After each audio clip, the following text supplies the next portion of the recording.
I love how you've made it really clear that effective communication isn't a one-way street, right? So part of it is, yes, you've got a clearly defined vision of the future. You've got a clearly defined mission for how you're serving customers, clearly defined strategic goals so people understand why they're doing what they're doing, but also creating an environment where communication can come up from your frontline people where you get a lot of these great ideas.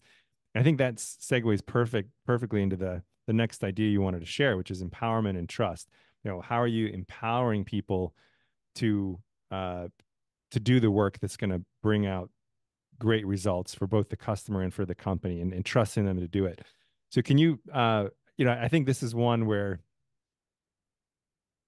I don't think there's a lot of ambiguity around what it means to empower people and to trust people to do the right thing.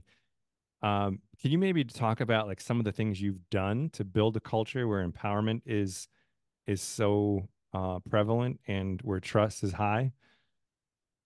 Again, it goes back to, the shared values and, you know, and living those shared values. And, one of well, first of all, I believe everyone wants to work in a place where they feel valued, right? Yeah. And if you don't respect my opinions I don't feel heard, or I'm not in a place where I can express myself, or you don't trust me to do my job, you tell me what to do, and then if you micromanage me, that does not make people feel valued, Right. right? No one wants to be micromanaged. And the best way for people to show value is for you to let them do their thing.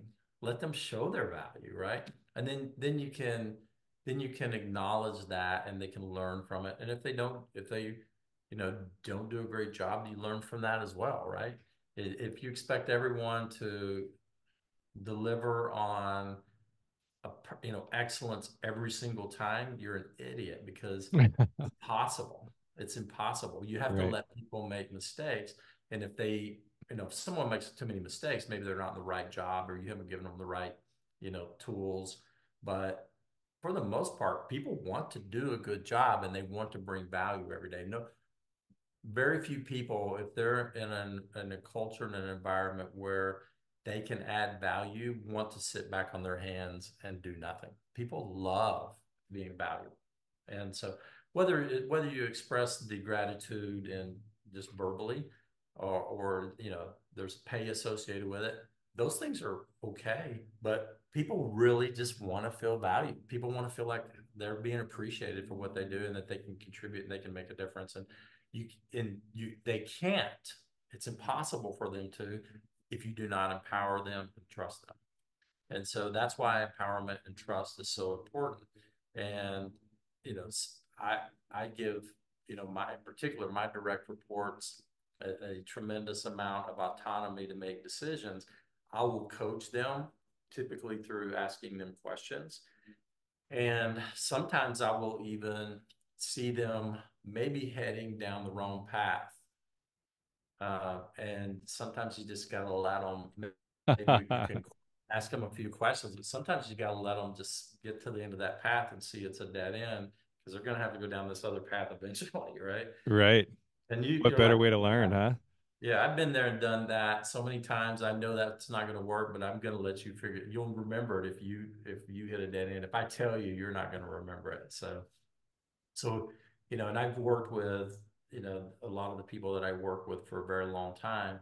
And the reason I love working with people and the reason I've worked with people for such a long time, and I love to continue to work with them, is because we share the same vision, the same values.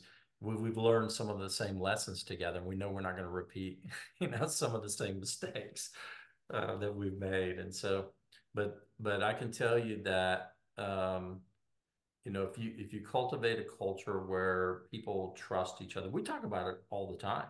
We say, look, you have permission to give input, and sometimes we even want you to agree, but you have to trust people.